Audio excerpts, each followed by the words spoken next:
Bon, laissez-moi en parler avant de tout ranger pour ce soir. Vous savez, on entend beaucoup parler du jardinier de Saul, n'est-ce pas?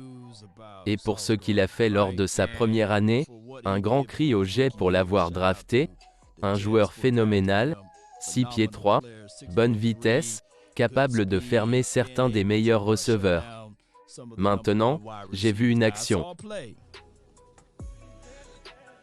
Que Diggs l'a eu quelquefois, mais c'est une toute autre histoire. Je parle de Stephen Diggs, d'ailleurs, ni ici ni là. Un grand cri à Sally Gardiner. Et je pense que beaucoup de gens ne parlent pas non plus de Tariq Woolen.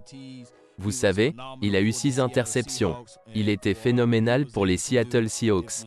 Et pour tout ce qu'il a pu faire, si vous regardez les deux joueurs, Sally Gardiner ainsi que Tariq Woolen, les deux garçons ont eu 1100 snaps ou plus de 1100. Si vous faites le calcul rapide là-dessus, en plus de ses 6 interceptions en tant que rookie, ce n'est certainement pas facile à faire. Et il mesure 6 pieds 4 et pèse 205 livres. C'est un grand garçon à l'extérieur. Maintenant, il y a un gars du nom de Ron Glenn que beaucoup de gens ne parlent pas beaucoup, sauf si les fans des Cowboys en parlent, n'est-ce pas? Nous sommes les seuls à pouvoir en parler. Et je comprends, ouais, il joue pour les Cowboys. Et il a joué à l'intérieur du slot et il n'est pas glorifié en tant que DB ou corner extérieur. Cependant, il a réussi 5 interceptions avec 500 snaps.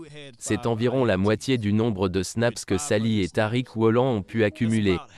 Maintenant, quand on commence à passer en revue ces chiffres et tout, Tariq Woolen a eu plus de 14 ratés de plaquage. Il n'était pas un plaqueur volontaire. Nous le savions pour lui en sortant de l'université, bon sang, mais il peut couvrir. Maintenant, Saul Gardner, il a eu environ 6 ratés de plaquage.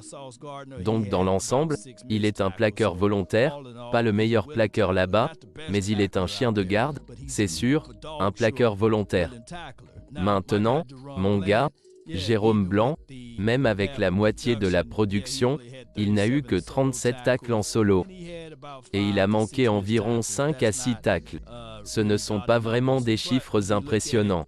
Mais quand vous regardez et que vous commencez à contextualiser, il joue à la position où il y a 2 voies. Gardez cela à l'esprit. Si les Cowboys commencent avec ce gars à l'intérieur du mamelon, vous lui donnez 1100 répétitions ou snaps sur le terrain. Chou, vous pourriez finir par voir ce frère avec 7 à 9 interceptions par saison. Et je ne dis pas ça pour rien. Il a le nez pour le ballon. Il prend vraiment le ballon. Il ne voit pas le ballon, frapper les mains du receveur sans le contester. C'est ce que je recherche. Je recherche cette détermination, cette mentalité. Et c'est ce qu'il apporte à la table. Donc je voulais juste en parler. Il est l'assassin silencieux en ce qui concerne ces DB de la saison dernière dont personne ne parle. Tout le monde va connaître le nom de Blanc cette saison pour 2023. Et comme extra, lisez tout à ce sujet, vous l'avez entendu de l'Onation Sam Williams.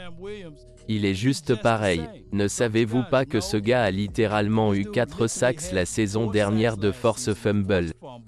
Mais seulement je pense que c'est 267 répétitions sur le terrain, 22 pressions, 14 tacles en solo sur le bord, vous savez. Là-bas, sur le bord. Donc Sam Williams, il pourrait facilement être l'un de ces gars qui peut être un joueur à 2 chiffres. Si vous regardez vraiment les chiffres, 267 snaps. Ce n'est pas beaucoup, les gars. Ce n'est pas beaucoup. Ce n'est qu'une petite taille d'échantillon. Donc les Cowboys, nous avons des choses inconnues que nous allons apporter. Ça va être connu. Et si vous avez vu ma vidéo plus tôt, à propos de 12 Vaughn, vous les gars vérifiez ça. Vérifiez ça parce que j'y ai dit qu'il pourrait être sournois aussi. Du point de vue de ceci ici, je vais dire ceci avant de partir, que vous aviez vos simples cadeaux, vous aviez aussi John Robinson. Ces chiffres étaient juste là avec lui. Et nous ne demandons pas au petit gars de 5 pieds 6 d'être le gars ultime ici. Nous lui demandons juste de prendre une petite taille d'échantillon de représentation. Alors ne les sous-estimez pas. Nation Cowboy, cela a été mon temps. Je vous remercie vraiment pour le vôtre. Et rappelez-vous, vous écoutez rien d'autre que le meilleur. Allez les Cowboys.